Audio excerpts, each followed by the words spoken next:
ETF index mutual funds నేర్చుకుని stock మార్కెట్లో రాణించాలనుకుంటున్నారా? వెంటనే ఈ నెంబర్కి కాల్ చేయండి.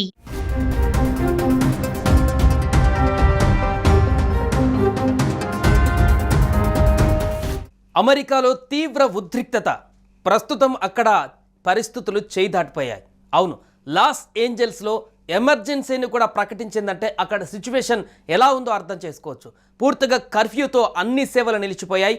వలస సేవలు, సుంకాల అమలు విభాగం చేస్తున్న అక్రమ వలసదారుల అరెస్టులకు నిరసనగా అమెరికాలోని లాస్ ఏంజలస్లో మొదలైన ఆందోళనలు దేశమంతటా విస్తరించాయి. ఒకవైపు కేంద్ర బలగాల మోహరింపు, మరోవైపు నిరసనలతో పలు నగరాలు అట్టుడిగిపోతున్నాయి. ఆందోళనలకు కేంద్ర స్థానంగా ఉన్నటువంటి లాస్ ఏంజలస్లో పోలీసులు ప్రస్తుతం కర్ఫ్యూ విధించారు. అత్యవసర పరిస్థితిని మేయర్ ప్రకటించారు. ఇక సియాటల్ నుంచి ఆస్టిన్ దాకా, షికాగో నుంచి వాషింగ్టన్ డీసీ దాకా ఆందోళనలు జరిగాయి. పలు నగరాల్లోని వ్యాపార కూడలలో, ఫెడరల్ కార్యాలయాల వద్ద ఈ ప్రదర్శనలు జరిగాయి. ఐస్కు వ్యతిరేకంగా ప్రజలు నినదించారు, ప్లకార్డులు ప్రదర్శించారు. రానున్న రోజుల్లో మరిన్ని భారీ ఆందోళనలకు నిరసనకారులు పిలుపునిచ్చారు. గత శనివారం నో కింగ్స్ పేరుతో ఆందోళన నిర్వహించాలని నిర్ణయించారు.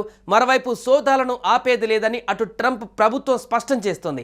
ఈ నేపథ్యంలో నిరసనకారులకు ట్రంప్ ప్రభుత్వానికి మధ్య అక్కడ తీవ్రమైనటువంటి ఆందోళన, నిరసనలు. పూర్తిగా ఏ వెహికల్ కనిపిస్తే పోలీస్ వెహికల్ని దహనం చేసేటువంటి పరిస్థితులు ఏర్పడుతున్నాయి. అక్రమ వలసదారులను అరెస్టు చేసి స్వదేశాలకు తిప్పి పంపుతామంటూ అంతర్గత భద్రతా వ్యవహారాల మంత్రి క్రిస్టి నోయం కూడా తాజాగా తెలిపారు.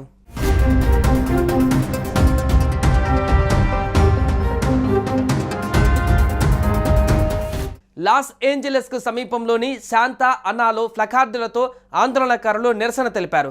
మంగళవారం రాత్రి నుంచి లాస్ ఏంజలస్ వ్యాపార కూడలిలో 2.5 కిలోమీటర్ల పరిధిలో పోలీసులు కర్ఫ్యూ విధించారు. గుంపును చెదరగొట్టే ప్రొజెక్టైల్స్ను మోహరించారు. మరోవైపు ఎమర్జెన్సీని విధిస్తూ మేయర్ కరెన్ బాస్ ఉత్తర్వులు జారీ చేశారు. తొలుత బుధవారం ఉదయం వరకు కర్ఫ్యూ ఉంటుందని ప్రకటించిన మేయర్ అది కొన్ని రోజుల పాటు కొనసాగనుందని వెల్లడించారు. 23 దుకాణాల లూటీ జరిగిందని ఈ సందర్భంగా ఆయన తెలిపారు. డౌన్ టౌన్లో నిరసనల సమయంలో ముసుగులు ధరించిన కొందరు వ్యక్తులు యాపిల్ స్టోర్లోకి ప్రవేశించారు. స్టోర్ కిటికీ అద్దాలను ధ్వంసం చేసి గ్యాడ్జెట్లను దోచేశారు. మరికొన్ని దుకాణాల్లోకి చొరబడి ధ్వంసం చేశారు. దీంతో అక్కడ తీవ్రమైనటువంటి ఉద్రిక్తత, భయాందోళన వాతావరణం నెలకొంది. ఇక ఆస్టిన్లో ఆందోళనకారులకు పోలీసులకు మధ్య జరిగిన ఘర్షణలో 4 అధికారులు గాయపడ్డారు. పోలీసులు మంటలను, నొప్పిని కలిగించేటువంటి కెమికల్స్ను ఆందోళనకారులపైకి ప్రయోగించారు. ఇంకా పెప్పర్ స్ప్రేను, బాష్ప వాయువులను వదిలారు. ఆందోళనకారులు రాళ్లు, సీసాలు విసిరేశారు. డలాస్లోని సిటీ వంతెన పైన 100 మంది నిరసన ప్రదర్శన నిర్వహించారు. నేషనల్ గార్డులు, మెరిన్ల మోహరింపును నిలిపివేయాలని కాలిఫోర్నియా గవర్నర్ గవిన్ న్యూసమ్ కోర్టుకు విజ్ఞప్తి చేశారు. ప్రపంచ ప్రఖ్యాత టిక్టాక్ స్టార్ కాబీ లేమ్ అమెరికాను వీడారు. వీసా గడువు ముగిసిన ఆయన అక్కడే ఉండడంతో లాస్ వెగాస్లోని విమానాశ్రయంలో ఐస్ అధికారులు అదుపులోకి తీసుకున్నారు. ఆ తర్వాత దేశం వీడటానికి ఆయనకు అనుమతించారు. ఇలా రోజుకొక ప్రాంతంలో తిరుగుబాటు అక్కడ బీభత్సమైనటువంటి స్థాయికి చేరుతుంది. ఈ తిరుగుబాటును అణిచివేసేటువంటి చట్టాన్ని కూడా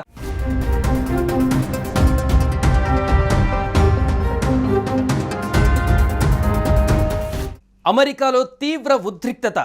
ప్రస్తుతం అక్కడ పరిస్థితులు చేయి దాటిపోయాయి.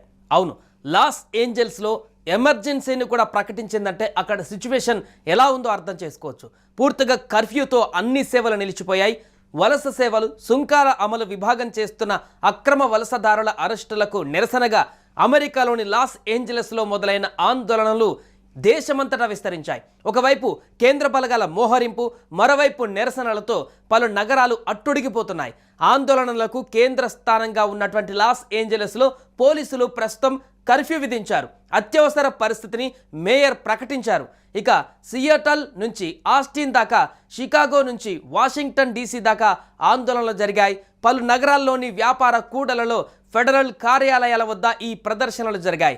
ఐస్కు వ్యతిరేకంగా ప్రజలు నినదించారు, ప్లకార్డులు ప్రదర్శించారు. రానున్న రోజుల్లో మరిన్ని భారీ ఆందోళనలకు నిరసనకారులు పిలుపునిచ్చారు. గత శనివారం నో కింగ్స్ పేరుతో ఆందోళన నిర్వహించాలని నిర్ణయించారు. మరోవైపు సోదాలను ఆపేది లేదని అటు ట్రంప్ ప్రభుత్వం స్పష్టం చేస్తోంది. ఈ నేపథ్యంలో నిరసనకారులకు ట్రంప్ ప్రభుత్వానికి మధ్య అక్కడ తీవ్రమైనటువంటి ఆందోళన, నిరసనలు. పూర్తిగా ఏ వెహికల్ కనిపిస్తే పోలీస్ వెహికల్ని దహనం చేసేటువంటి పరిస్థితులు ఏర్పడుతున్నాయి. అక్రమ వలసదారులను అరెస్టు చేసి స్వదేశాలకు తిప్పి పంపుతామంటూ అంతర్గత భద్రతా వ్యవహారాల మంత్రి క్రిస్టి నోయం కూడా తాజాగా తెలిపారు.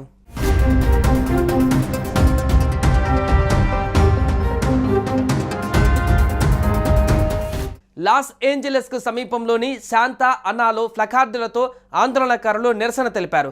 మంగళవారం రాత్రి నుంచి లాస్ ఏంజలస్ వ్యాపార కూడలిలో 2.5 కిలోమీటర్ల పరిధిలో పోలీసులు కర్ఫ్యూ విధించారు. గుంపును చెదరగొట్టే ప్రొజెక్టైల్స్ను మోహరించారు.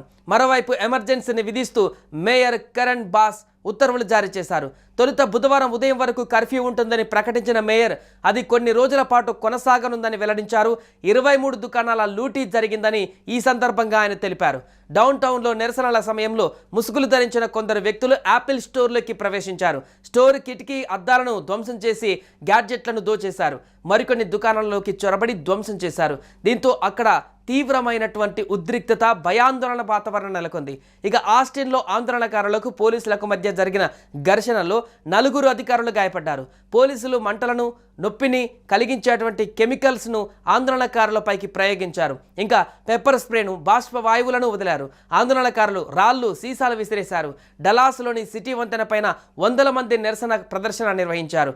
నేషనల్ గార్డులు, మెరిన్ల మోహరింపును నిలిపివేయాలని కాలిఫోర్నియా గవర్నర్ గవిన్ న్యూసమ్ కోర్టుకు విజ్ఞప్తి చేశారు. ప్రపంచ ప్రఖ్యాత టిక్టాక్ స్టార్ కాబీ లేమ్ అమెరికాను వీడారు. వీసా గడువు ముగిసిన ఆయన అక్కడే ఉండడంతో లాస్ వెగాస్లోని విమానాశ్రయంలో ఐస్ అధికారులు అదుపులోకి తీసుకున్నారు. ఆ తర్వాత దేశం వీడటానికి ఆయనకు అనుమతించారు. ఇలా రోజుకొక ప్రాంతంలో తిరుగుబాటు అక్కడ బీభత్సమైనటువంటి స్థాయికి చేరుతుంది. ఈ తిరుగుబాటును అణిచివేసేటువంటి చట్టాన్ని కూడా ప్రయోగించడానికి సిద్ధంగా ఉన్నామంటూ అధ్యక్షుడు ట్రంప్ స్పష్టం చేయడంతో ఇది మరింత రెచ్చగొట్టేటువంటి విధంగా నిరసనకారులకు ఏర్పడడంతో మరింత ఆందోళన నెలకొంటుంది. ఒక్క లాస్ ఏంజల్స్ నుంచి మొదలై ఇప్పుడు దేశవ్యాప్తంగా మిగతా అన్ని నగరాలకు వ్యాపించి అక్కడ పూర్తిగా దాహార్తిని కలిగించేటువంటి పరిస్థితికి ఆడ దారితీసింది. అక్కడ అమెరికాలో ఉన్నటువంటి ప్రజలందరూ కూడా భయాందోళనకు గురయ్యేటువంటి పరిస్థితి, అక్కడ ఆందోళనలు కొనసాగుతున్నాయి. గత కొన్ని సంవత్సరాలుగా చాలా కాలంగా అమెరికాలో ఎప్పుడూ కూడా జరగడంత విధ్వంసం అయితే ఇప్పుడు కొనసాగుతుంది. ఇంత భారీ ఎత్తున నిరసనలు, ధర్నాలు, రాస్తారోకోలు కానీ అక్కడ ఉన్నటువంటి వాహనాలపైన దాడులు, షాపులు లూటీ చేసేటువంటి ఈ విధ్వంసకరమైనటువంటి పరిస్థితి గతంలో చాలా కాలం వరకు కూడా ఎప్పుడు జరగలేదంటూ కూడా అక్కడున్నటువంటి వారు చెప్తున్నారు. దీనంతటికీ ట్రంప్ తీసుకుంటున్నటువంటి నిర్ణయాలు, ఒకవైపు నిరసన జరుగుతుంటే వాటిని సర్ది చెప్పేటువంటి విధంగా నిర్ణయాలు తీసుకోకపోగా వారిని రెచ్చగొట్టేటువంటి విధంగా ట్రంప్ మరింత దూకుడుగా వ్యవహరించడం దీనికి అగ్నికి ఆజ్యం పోసినట్టుగా మారుతుందంటూ కూడా అక్కడ చెప్తున్నారు.